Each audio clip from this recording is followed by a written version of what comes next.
welcome. You are watching QTV and you are watching the Week in Review. I'm Adi Darami. I was away last week, but I'm back. And across the road, I have the man who held the fort last week, Mr. Ambuj. Welcome to the program. Thank you. I should say welcome back. Indeed, indeed. And we have Lamindi Sonko doing the signing.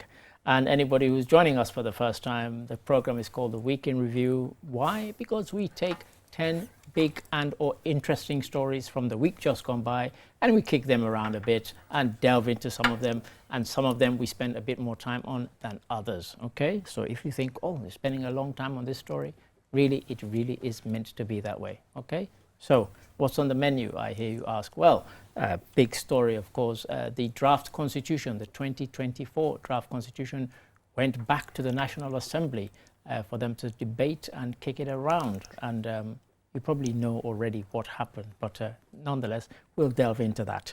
Also, President Trump in the United States of America, he seemed to have randomly picked 5 African leaders that he wanted to speak to, and he invited them to the White House for tea, coffee, and some chat. And very interesting it proved to be. Also, His Excellency the President here has just laid a foundation stone at a new seaport in Sanyang. And that one is meant to be, and I won't use the word game changer, but it might be.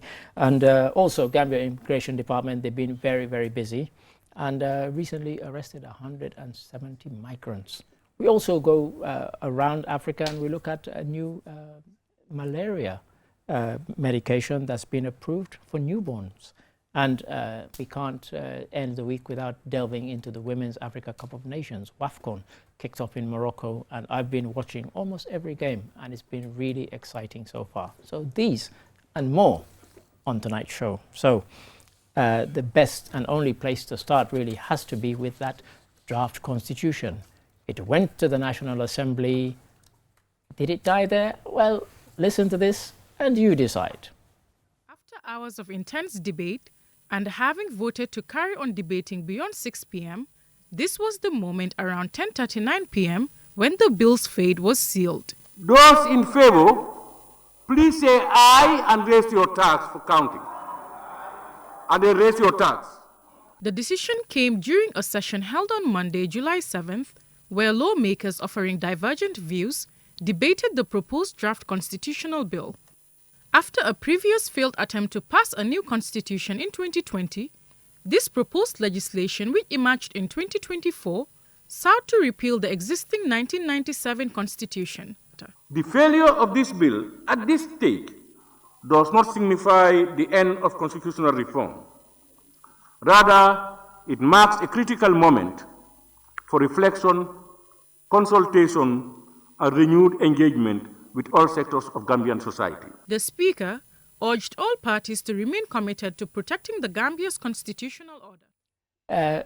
Respect the Gambia's, okay, the Speaker there, he was appealing to them, and he was saying it is not the end. But Mr. Ambuj, is it the end? It was quite interesting there. He had to put a brave face on it, and to me, analogous to what Cherno Jallow did when the 2020 one was defeated. Yeah, quite. He said it was just comatose. That's right. And with that, there was an optimistic tone in that. Quite. It's simply comatose, but it can be revivified that's right. later on. But what nobody could have, of course, predicted this. What he couldn't have seen was that, well, the light at the end of the tunnel was that of an oncoming train. Indeed. The next one, there'll be the mortal blow. Yeah, quite. I think really that's really what we just witnessed, well, you know, which was comatose. People thought we're optimistic, maybe it would come alive. Yeah. Little did we realize that the same National Assembly would actually apply the mortal blow to that constitution. This is it. Well, Mr. Ambuj, you said they've applied the mortal blow, and the day after this rejection, there was a press conference by the UDP, and we heard the leader there, Hussein Odabo. Not only did he blast President Barrow as being, you know, having said that he didn't want the press conference to be about personality politics, he then spent the whole press conference blasting the president. But then also he reiterated quite a few times that they should bring back the 2020 constitution, I mean. Now, what are the, where's the logic, where's the sense in that? If that one had already been defeated and the demographics within the National Assembly have changed to an extent where you've got more NPP people now than you had then. Why bring back that one? See, that kind of politics is a very interesting one. Either this or nothing. We all know that democratic politics is really the art of the compromise. Well, this is it. That's how it is. Yep. So you foreclose, you know what I mean, all opportunities, all spaces for compromise, either this or nothing. Yeah, quite. That's what it seems to me. Because, as you rightly say, if that one was rejected, the 2021 was rejected, the 2024 one was also rejected, you'd think people would say, okay, is there another one that can strike a balance between the two? That would then be acceptable to all sides, rather than bring something back that's already been, you know, kicked into touch once. Another one's always been, because if NPP folks then said, we're bringing back the 2024 one in exactly the same guy, then it's not going to fly either. But you don't get the sense that anybody's talking about a kind of amalgamation, a compromise. Just it's either this or that. Absolutely. And you know, and of course that's not likely to happen. In the political evolution of in the society, I suppose, you never really have any neat beginnings. And we are really at that point right now, you know, transitioning from one to the other. This is true. We want to get rid of the 1997 Constitution and put in something else. Yeah. See? So you never really have neat beginnings. So now let's contrast UDP's reaction, stance to, for instance, PDOIS. Yeah, quite. They appeared as if they were the moderate reformers. Quite. They were not happy with the Constitution. That's right. But you have to said, start, you know, somewhere. Yeah, that's quite. it. Quite. So with me, this is the question for UDP now. Okay, fine, we understand. You've sort of listed, we've got a litany of reasons why they really did disapprove. You know, one reasons of process and of content lack of that sort of thing. Quite.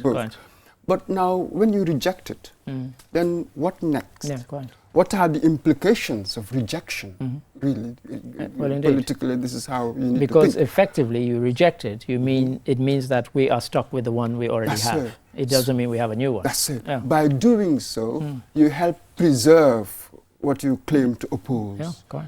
And perhaps to some people, a worse document than 2024 draft. Well, indeed. You know what I mean? Quite. It is very possibly a worse document than the 2024 draft. I'm thinking along these lines. Sure. So, and now, what is the situation? Still no term limit? Quite. Forced past the post.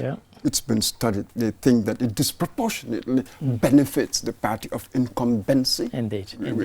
We see that in many countries. We see that in many countries. No presidential term limits. Yeah, quite. So look at the situation now. How wise really was it to do this? Quite. When you think about it, you can have this, what they call tactical victory. You just wanted to scupper. Some would say Pyrrhic, to be honest. Absolutely. But the strategic, this is where they make a distinction between the tactical, the short-term action, and the strategic, the longer-term vision, priorities and direction. So it's quite... Right now, it empowers the president in many ways. Indeed. He's got so much discretionary power. That's right. So far he's sort of not been deploying more repressive aspects, elements of the 1990s. But they're there. But the legal framework is there. Yeah, quite. So it's a very curious area, how we make our political calculations. Quite. We should be very careful about that. Be careful what you wish for, because as you rightly say, I mean, just very quickly, I know we have other stories, because I think, because they identified it so strongly with President Barrow, that was why they wanted to reject it. So without looking at it and say, okay, maybe we should pass it and then maybe amend it along the way or something. But no, you reject it, it means we're left with the status quo. Now, what next? We'll probably go back to what Halifa Sallah suggested from the very beginning. Go ahead. They had no need for a new constitution. Just go through the clauses one by one. And amend them one by one. You need to amend, that sort of thing. We'll probably end up doing that. Yeah, quite. But this one, the way it is there. Is there, yeah. Obviously, certain elements will always follow us. For instance, presidential term limits, that sort of thing. They will all come, but in what form? Yeah. We do not know. We don't know. We don't know. Yeah, but yeah, we're stuck with 1997 in case anybody's read. But thank you for that, Mr. Mboch. And now we go abroad for the first time in this program, anyway. And President Trump in the United States, you know, that he'd made derogatory remarks about African countries, and of course, even at this conference, showed that he knows very little about African countries, if any. I'm giving him credit by saying very little. It seems he knows nothing about African countries. But have a look, have a listen, and we'll delve into this when we come back. This summit signals a significant shift in America's foreign policy approach towards Africa. For decades, U.S. engagement in Africa focused mainly on development aid, humanitarian assistance, health programs, and occasionally security, such as the establishment of AFRICOM in 2007. This also comes a day after President Trump announced 30% tariff on South Africa. In response, South Africa's president maintained the 30% tariff is not an accurate representation of available trade data. This has led observers and critics to question the motives behind the sudden diplomatic outreach by President Trump. For the visiting leaders, the summit presents an opportunity to attract investment and elevate their countries' global profiles. However, it also poses a challenge as they must address democratic critics of the Trump past rhetoric and immigration policies targeting African communities. The outcome of the summit remains uncertain, but what is clear is that it could make a turning point, one that could redefine U.S. engagement with a rapidly evolving and strategically important Africa. Whether it will foster trust or deepening tensions remain to be seen. Well, it remains to be seen. In fact, the biggest takeaway from the conference, the summit, seems to have been his question to Boakai of Liberia. Where did you learn to speak English so beautifully? Which kind of summed up President Trump, really. Obviously, hadn't even bothered to do some checking. Yes, either that or he's playing a part. Yeah. Remember when Ramaphosa sort of tried to embarrass you or something? There's something that... So somebody calls what Trump does strategic delinquency. Because honestly... Absolutely. Because he would embarrass you, he would patronize you. It's a power game. Well, this is it. You know, imagine when he called Ramaphosa, you know, Trump supporters 1 minute were celebrating, oh, look how you embarrassed him. And then, of course, the next day, it turned out that all the so-called statistics were completely fake pictures and everything else. And then suddenly Trump was the one who looked like the idiot. You know, not Ramaphosa, but he'd kind of achieved his game of making him look, discomfited, you know. But you see, Eddie, our age now is just so scary because truth doesn't matter. See, his followers wouldn't care whether that was true or not. Yes, hence we call it post-truth. Yeah, now, what do you do? This is an extraordinary situation for us to be in. This is it. So I've heard a few, analysts saying why this particular. And why this fight? Yeah, none of the big ones. Yeah, quite. No Kenya, no Nigeria. No South Africa. South Africa, even up north, the Tunisians or wherever. Egypt. Yeah. Somebody called it the low-hanging fruit. It's gone for the low-hanging fruit. Kind of fascinating. I think in mineral wealth, Gabon, perhaps. Gabon, Senegal now oil producer, of course. Guinea-Bissau. Where do they go? So it really was a kind of odd collection of folks. Liberia, in days gone by, of course, Firestone got 90% of their rubber from Liberia, but those days are long gone. And so you did wonder. And, some people initially, when leading up to it, thought that it was because of the kind of American connection with the founding of Liberia. But of course, his statement that the Liberian president told you that he didn't know that there was that connection. Yes, he claimed that. So this is it, because of most of the analysts I've read as well. He said they invited Liberia, not really for any strategic reasons, but because of the colonial historical link. And then go to ask the guy, where did you learn to speak English? He did that. Can you imagine? Extraordinary. Yeah. So this is it. But sort of we've known for a while. Apparently here it was to emphasize that now it's trade, not aid, that sort of thing. That transactional, let's deal with resources. Yes, let's stop being sentimental now. We want resources or whatever you can have. Yeah. So, but we've known since he got USAID. Well, of course, you know, he never sort of hit, as it were. That is always going to be the kind of transactional relationship with everybody. But I mean, one of the curious things was the kind of the reaction of the African presidents and how they're kind of almost kind of bending to kiss his feet. And then Mauritania's president making this nonsense statement about we believe in MAGA. Come on. You don't need to say any kind of rubbish like that. It really was an embarrassment, and none of them left there with this sort of, you know, a kind of enhanced reputation at all. The whole world. Yeah. Trump is embarrassing everybody. Well, this is Who was it recently? The EU? Was it the EU? That's right. That's right. President of the EU. Yeah. Was it Rutte? Yeah. Yes. Yes. I mean, it was so groveling. Quite. They're all sounding like. Yeah. So, and then it seems as if his strategy of unreliability, they're all trying to second guess what is he going to do next. So, you know, we won't say anything to displease him. But, you know, next week he'll change his mind. Absolutely. So that's it. So what he said last week, so until when he changes it. So he's got everybody on their toes. Yeah, fine. He's running things. Yeah. Trump is genuinely running things. Big time. Everybody on their toes. Yeah. Oh, come on. You can understand why R5 had to do what they did if the European Union, everybody else is doing the same thing. Exactly. Really. Yeah, it's just very difficult. We're in very, very, very difficult circumstances. I know. So let's, Mada Bio is probably glad he didn't go or he wasn't invited. Well, thank you for that, Mr. That's it. Thank you. And then back to Gambia here. President Barrow recently laid foundation stone for a deep sea port at Sanyang, close to where I'm going to be living soon, this year or next year. And there was a throng of people happy to see him. But, you know, it could be quite an important development here in the Gambia. Have a look, have a listen. The Gambia socio-economic progress hinges to a large extent on developments in international trade. This makes it essential that the country's major trade gateways, such as the seaport, airport, and telecommunications systems, are developed, maximally utilized, and maintained. Well, the main objective of this deep sea project lies in its transformative potential to reposition the Gambia as a major maritime hub in West Africa. The importance of developing modern seaport facilities lies in the importance of ports as catalysts for socio-economic development. Here is Noor Alberak, the Chief Executive Officer of Alberak Group. This flagship project embodies visionary leadership and a shared commitment to a national development. This infrastructure asset is more than a trade hub.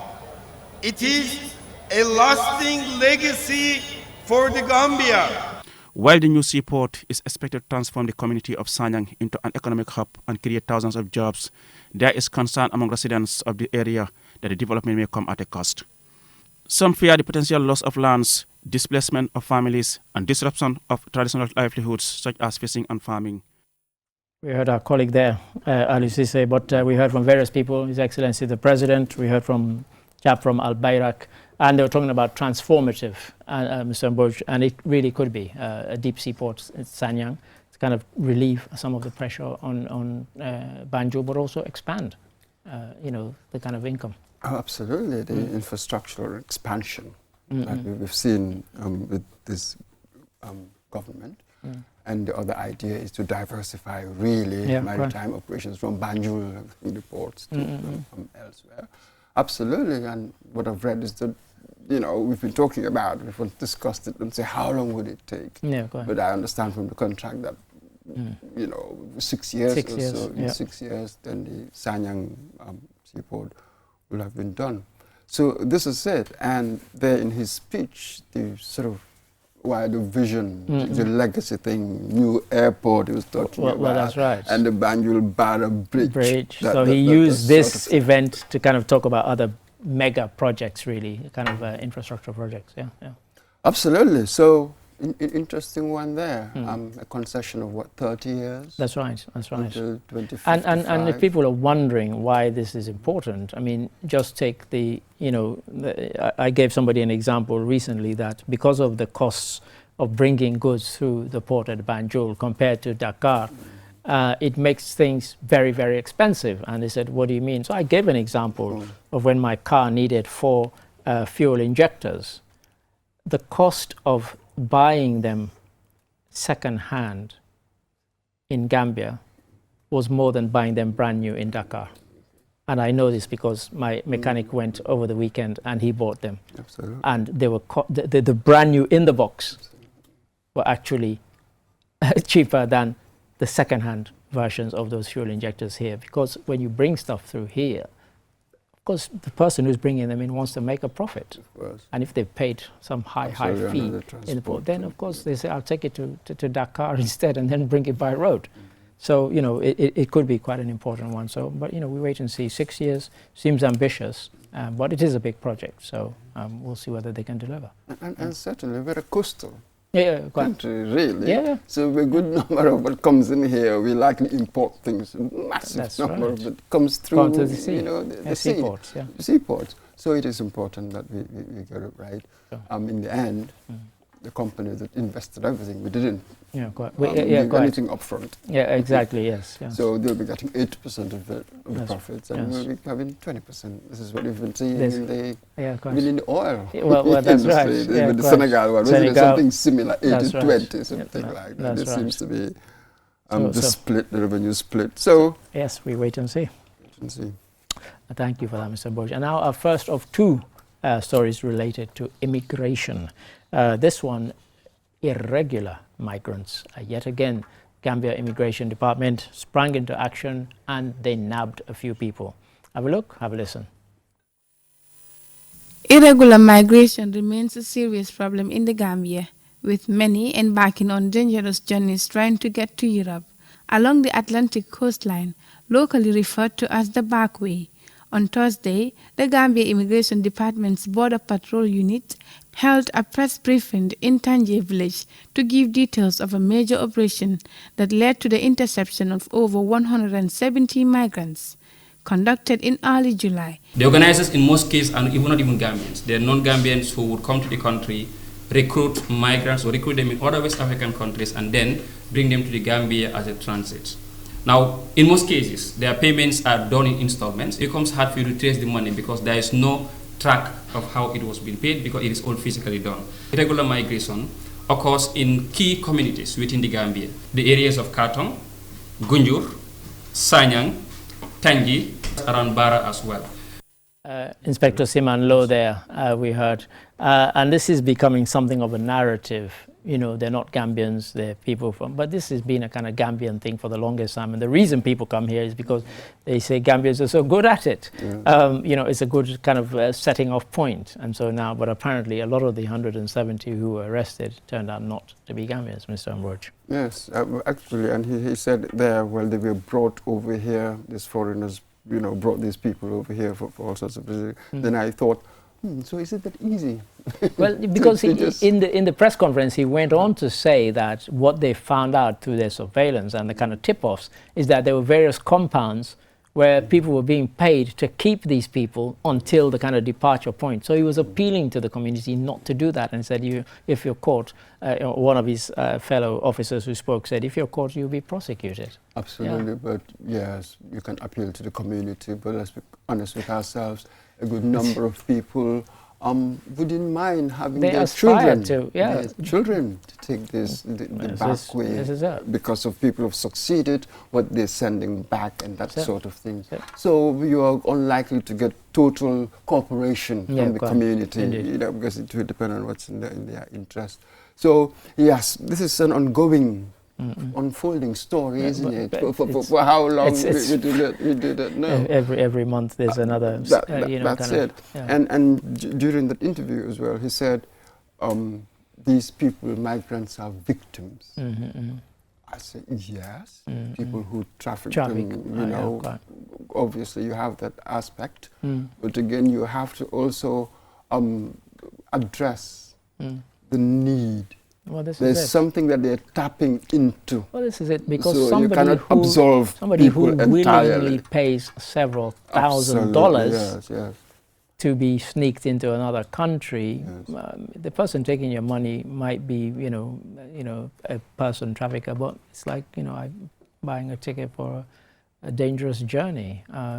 You know the danger and you take the risk, knowing that people drown on these journeys every week or month, and yet, so you're right, yes. Are they victims? Willing victims. Yeah, quite. Well, I think in some instances one can call it as willing victims. Yeah. Then that way you might sort of come with a strategy. That's really when you can strategize and to tackle it, really, because you've got a more realistic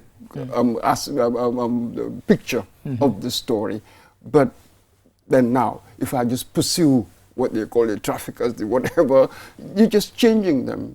I will catch some, take them to... And we hardly ever because hear it's profitable.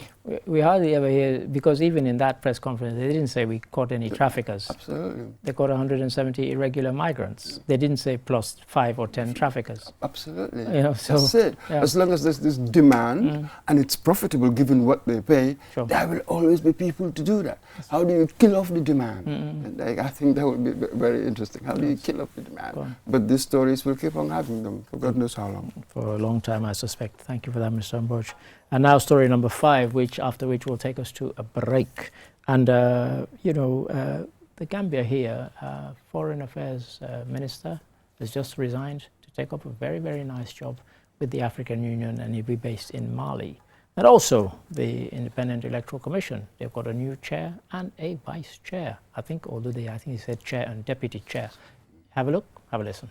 According to the release, Sering Modinjai holds a bachelor's degree in political science and a master's degree in international relations.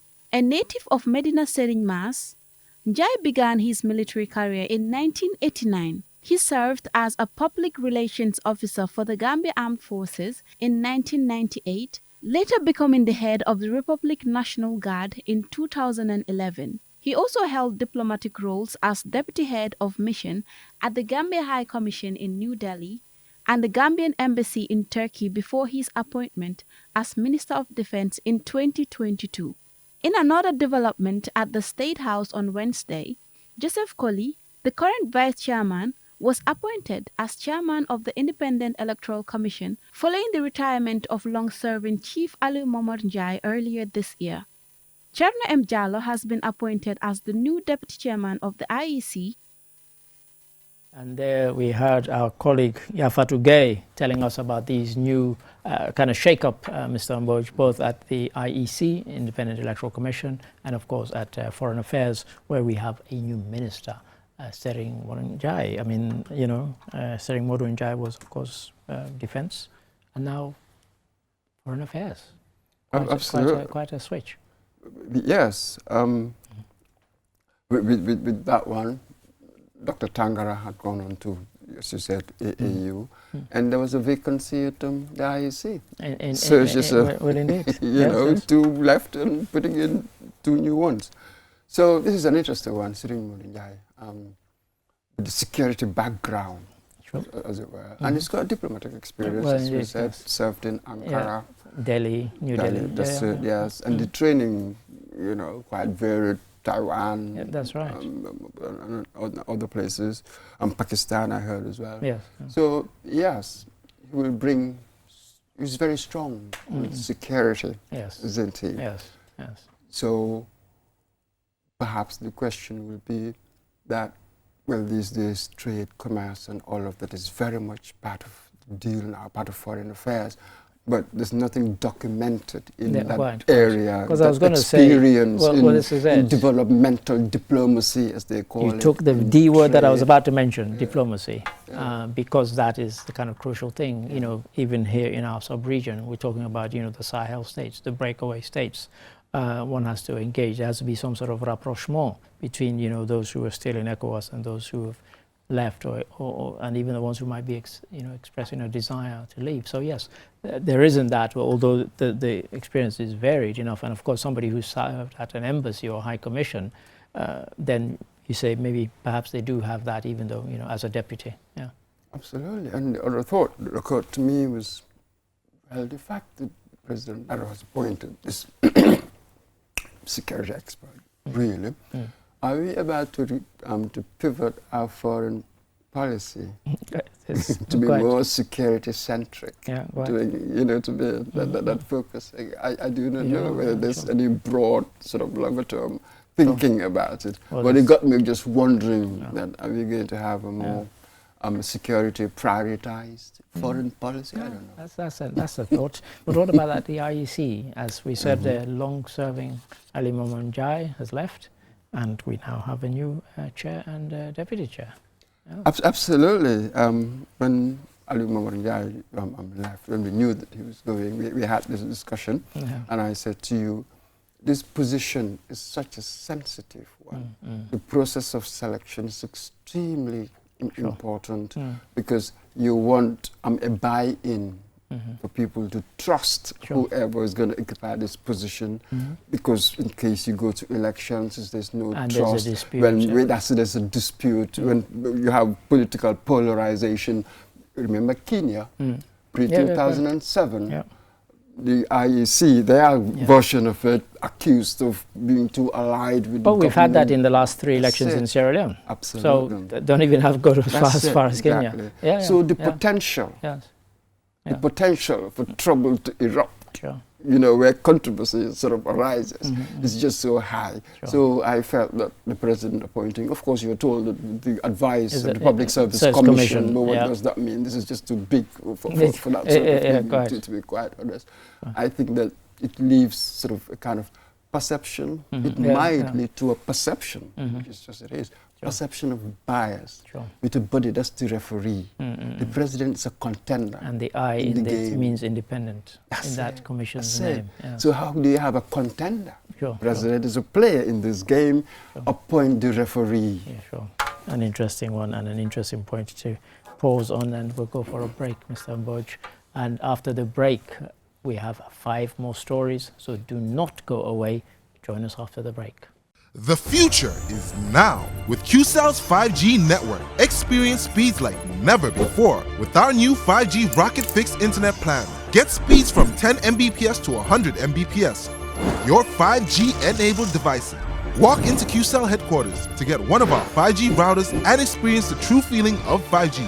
Only with QCell. QCell brings you the future. Tech, innovation, incredible speed. The future is now. For more information, call our customer care on 111. QCell, Sunyapus. We innovate, others follow. Terms and conditions apply.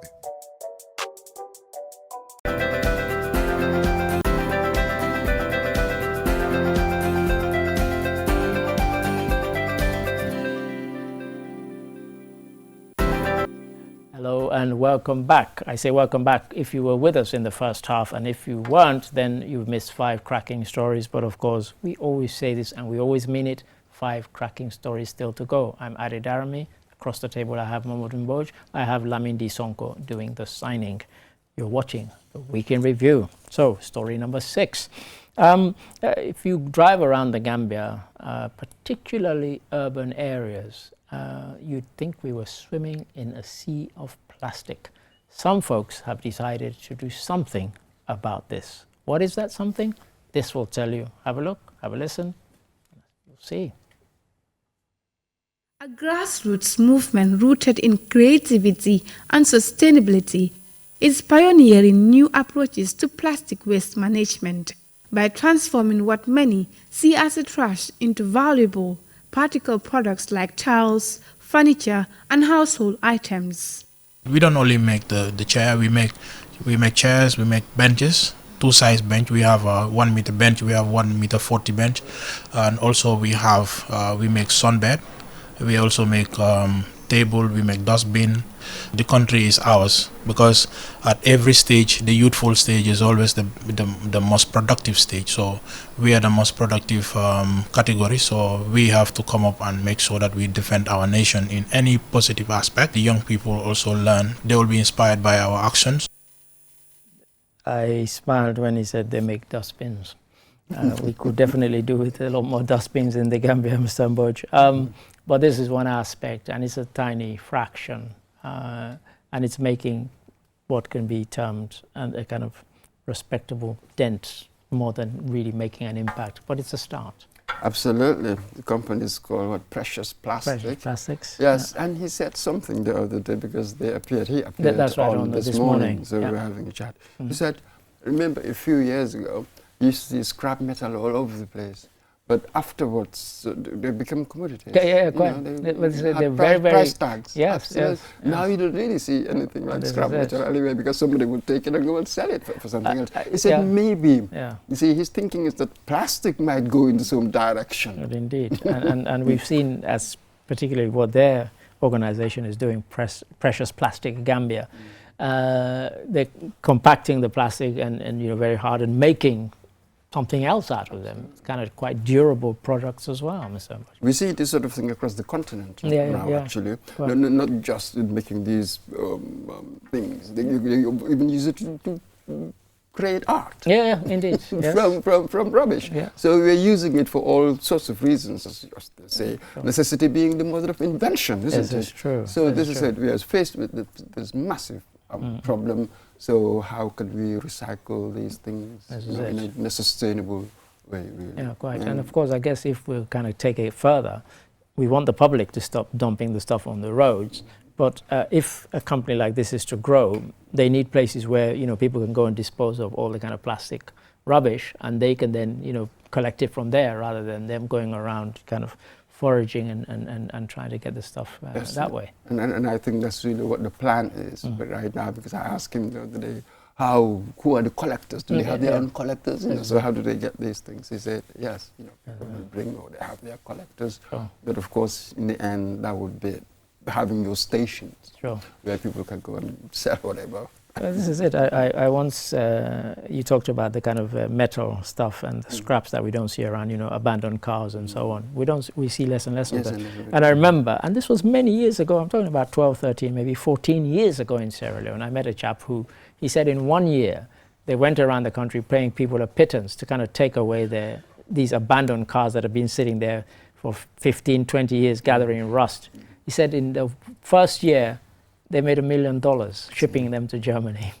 So there was money in scrap, so maybe... So you might have a similar thing. There could be money in all these plastics. That's right. And stuff.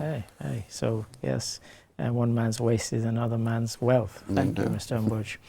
And so story number 7, nationwide expansion of the health insurance scheme here in the Gambia. Launched recently, and it seems to be growing and growing, and hasn't quite gotten a foothold yet, but at least now it's kind of spreading nationwide. What am I talking about? This will tell you. It represents more than just access to care. It represents peace of mind for families, a safeguard for mothers and children, and a system built on solidarity and inclusion. As we continue to expand our reach and strengthen our operations, we remain committed to transparency, accountability, and the core mission of making healthcare affordable and accessible for all. And when you say 29,000 people enrolled into the scheme already, somebody will say, but that's quite small. You're a nation of 2.whatever million people. But it's from where it started, and to have gotten to that figure already, it's encouraging because you're introducing something that's new here. It's quite a novel idea here, and hadn't quite gotten, it's kind of taken hold of the public imagination, but it seems to be spreading slowly. And then what we said about beginnings. They're never, you know what I mean? They're never easy. They will never be perfect. Yeah, quite. At all. It doesn't make sense. Quite. Most institutions became what they are, what they're known for, but people really never think about how they had changed over time. Most of it was accreted over time, and they become great or whatever. Yeah. So this is it. It's a brilliant idea. Yeah. We want to have a more inclusive, as it were, a universal health system, obviously. So there will be these teething problems. Sure. Perhaps my worry is the longer-term funding, because I think that the World Bank has given us that's right, kind of for the initial stages. Stages. Sure. So the longer-term funding. Because I think they're trying to kind of, because even in the United Kingdom, even though people kind of pay kind of into this scheme, quite a small amount, the largest amount comes from government, and that's always been a kind of contentious thing. Yes, really, they're just tired of that now. Now the debate in Britain is entirely different. For us, we want to be where they were. Where they were, exactly. So this is it. It's a huge challenge. I mean, other African countries have also introduced similar. This is true. Yes. But with our weak institutions, it's going to be quite difficult. It's going to be quite a tough one. Yes, and I think now it is voluntary. And that's right. That's right. Isn't it? That's right. So some people are worried that possibly the slightly better off would be registering far more than people who really need it. Yeah, quite. So there is that worry. Sure. So there are all sorts of challenges. So they have quite a tough sell to go around, convince people of why they need to enroll in the scheme and what the benefits will be. And I guess if they have somebody who they can use as a kind of advocate to say, look, I paid into the scheme and this is how I've benefited from it, those things could end up being quite persuasive, couldn't they? And yes, you may understand that they've got 67 health facilities. That's right, across the country. Spread across the country. Spread across the country. So now how do you monitor them? And then, for them to be compliant with the terms. So what it will become popular will depend on how well it works. Yes, of course. See, the pilot copies that said how well it works. So in the end, that's really what the key is. Yeah, so yes, one we welcome and we look forward to. Thank you for that, Mr. Mboj. Now, another thing which I'm always banging on about, malaria and how to eradicate it. Well, now, for the first time ever, the malaria drug has been proved. Not just any. This one is for newborns. Have a look, have a listen. The newly formulated Coartem Baby, developed by Novartis and Medicines for Malaria Venture, is expected to address a long-standing treatment gap, potentially saving thousands of young lives each year in Africa. According to the World Health Organization, 263 million malaria cases and 597,000 deaths were recorded in 2023, mostly in sub-Saharan Africa. 3 in 4 of these deaths were children under 5, highlighting the urgency of reaching the youngest patients. Coartem Baby is approved for newborns and infants under 4.5 kilograms. This vulnerable group, often overlooked in clinical research, can now receive safe, effective care for one of the world's deadliest diseases. The medicine, also known as Ryamed Baby in some countries, is now expected to receive rapid authorization in the 8 African countries that took part in the trials, through a special global health pathway. So 8 countries took part in the trials, and they will actually be the countries to which it will be rolled out initially, and then of course eventually funding permitting to all other countries that need it. Absolutely. What a battle. So many fronts now. Indeed. Including this one. Vaccine now for newborns. Absolutely. Yeah. Yes, and until now, I couldn't, I just didn't know. I was surprised by this. Until now, babies who were born less than 4.5 kilograms. That's right. There was no medicine. There was no medicine for them. Yeah, quite. So in fact, they used to give them the one that was for, but it said it was easy for them to overdose on it because of their kind of tiny size. Yes. So yes. When we're going to sort of have them, as it were, because now it's just with the 8 countries, isn't it? Burkina Faso, Cote d'Ivoire, in our area anyway. Nigeria as well as Ghana and in other areas. That's right. And you wonder whether there will be the kind of acceptance because, small, newborns, quite fragile, will parents be willing to have their children administered with this, so that's another consideration. We've talked about vaccine hesitancy and so on. Talk about drug hesitancy because, people, you look at a small child, they look quite fragile and you think, do I give this child this medicine? Well, as they said, they've tested it and it's proven so far to be exactly what is needed for the ones who are that small. And not to give them a dosage that's for kids who are 2, 3, and up to 5. No, this is under that age. Yeah. Absolutely. From now on, any vaccine or medicine that you want to give kids, you will have at least a segment, perhaps, that would question the efficacy or bring in all sorts of extraneous reasons why they wouldn't take it, that sort of thing. But yes, but still, even with the vaccine hesitancy, I was listening to people from the EPI, the extended program on immunization. Things seems as if that numbers are picking up. That's right. Again, we are in the 80s, I think, with many standard routine vaccines. You know, we want to get to 90. But say there's hope there.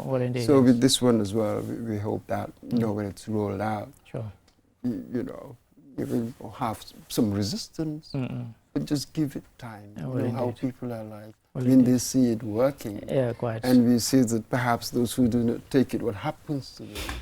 That's right. That's it. That with people, that's what they are like. So sooner or later, you'll win them over. Sure. Yes, so we wish it well, this new one, and we'll be monitoring these 8 countries, Mr. Ambrose. Thank you for that.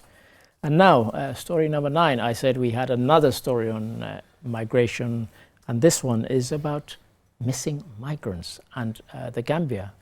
We talked about the fact that these people come here and they use Gambia as a transit point, and we heard in that story that this is the case. And so this conference was an international conference. It wasn't just a kind of Gambia-centric conference. They have people from lots and lots of different countries, not just from Africa, but also from Europe. Have a look, have a listen. Statistics are not just numbers. They represent shattered dreams, broken families, and communities burdened with grief and uncertainty. Each case of missing migrant leaves behind a trail of anguish, legal and administrative confusion, and emotional despair. Can you imagine a mother or a father or a brother who was a family member who went over the sea to Europe to find new existence and suddenly disappears and there is no news for this person? Initially, I was tempted to play this one immediately after the other one about the migrants, but I resisted the urge. But there we heard what could happen to some of those 170. They leave their country of origin, come to the Gambia, embark on a perilous journey at sea. Some might make it, some might not. And those who don't become among the missing. And, you know, if somebody drowns and they drown with their phone, then you've lost contact with them and you spend years wondering what happened to this person. Did they make it? Did they not make it? And so this conference, it kind of brought people together to kind of discuss what can be done about it. But it's a difficult one. I watched the piece and I thought, ooh, this is not an easy one to solve. And right now, everybody, we've all seen the horror stories on TV. We've heard it. You know what I mean? Nobody's really fooled now. Nobody's in the dark. Yeah, quite. Yeah. You have people lining up to go. This is it. You have people saying that if you go through Libya, you go across, you know, you might be captured there, put in prison there, enslaved there, and yet people would make that journey, Mr. Ambrose. Still. Absolutely. It's quite remarkable. What does that tell you? The massive failures. Yeah, quite. And because it's desperation that would make you take something where your chance of success is way less than 50-50. That's it. And when you look around, and see, when you look at people who leave, they are not really the most desperate in our societies. That is also another funny bit, really. Quite. It's just that that sense of despair. Yeah, quite. Being here. Quite. You don't see any future whatsoever. It's an extraordinary feeling. It's more like a vibe, isn't it? Very much. Yeah, it's very much a vibe of hopelessness. Well, this is it. You know what I mean? So, because with some of them, they go and take family land. This is it. They sell They take a loan. The money they took a loan, the money they use it, pay for whoever, for them to go. Sure. So it's a very interesting situation to be in. And then we come to this forum, which specifically concentrated on those who go missing.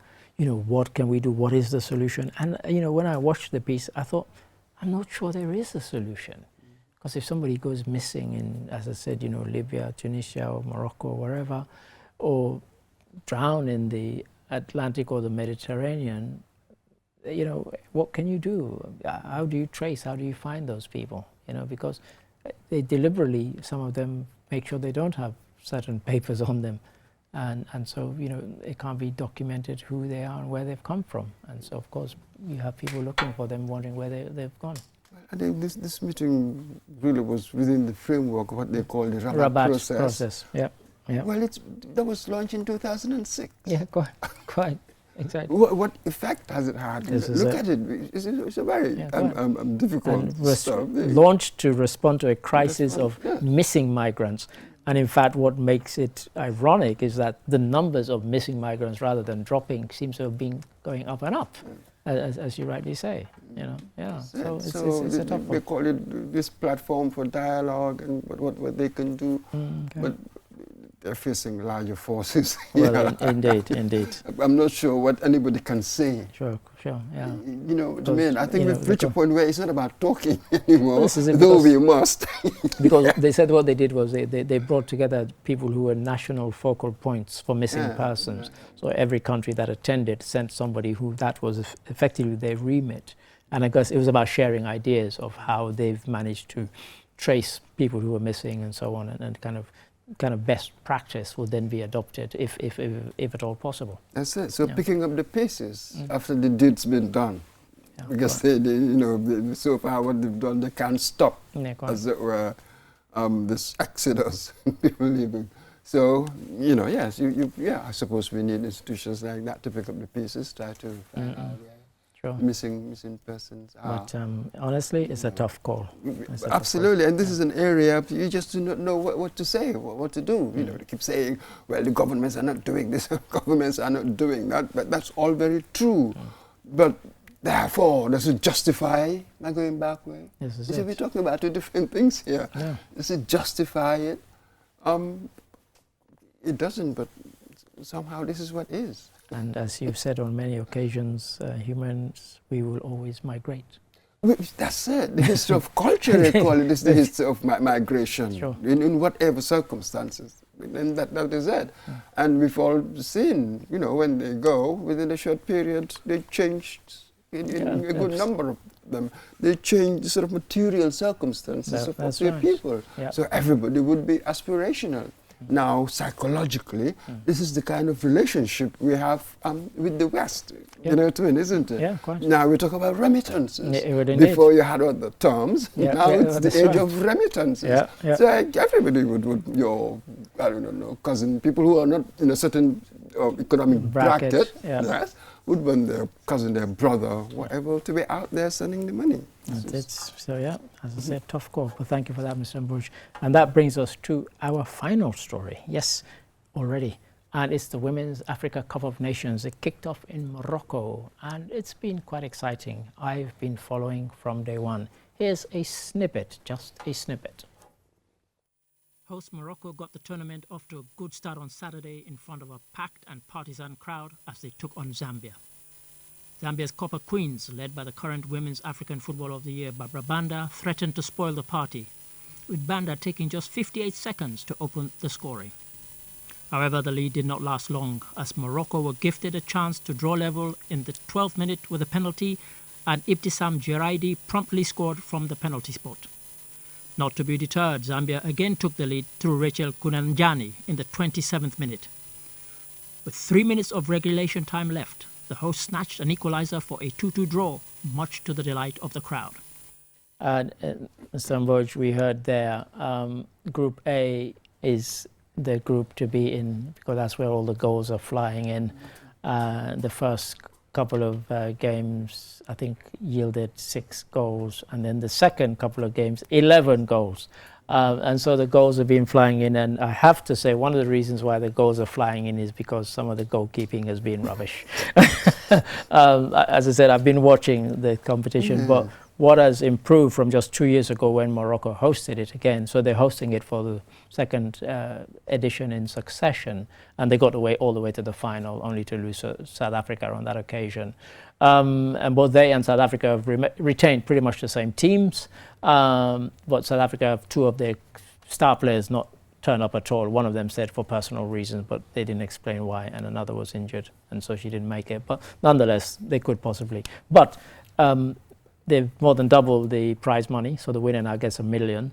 And also the organization, the kind of tactical organization, you can definitely see an improvement. So I've thoroughly enjoyed watching it, and it's still on if people want to keep on watching. I have to ask you this, Ali. Have you found anybody you can discuss the WAFCON football with? Because nobody seemed to be interested. I have to say, and I'm glad you've outed my so-called football-loving and sports-loving colleagues, they are simply not interested in this. And I keep saying to them, you guys are missing out. The standard is quite high. Don't kind of use the benchmark of kind of women's football in Gambia as your benchmark. That's not the benchmark you should be going for. Look at the Women's World Cup. Look at the Women's Euros, which is also on right now. That's what you kind of can compare it to. And at least a couple of the teams, maybe 3 teams, maybe Nigeria, South Africa, and Morocco, could probably hold their own against the best in the world. And that's saying something. So the standard is high. But you're absolutely right. There's complete disinterest.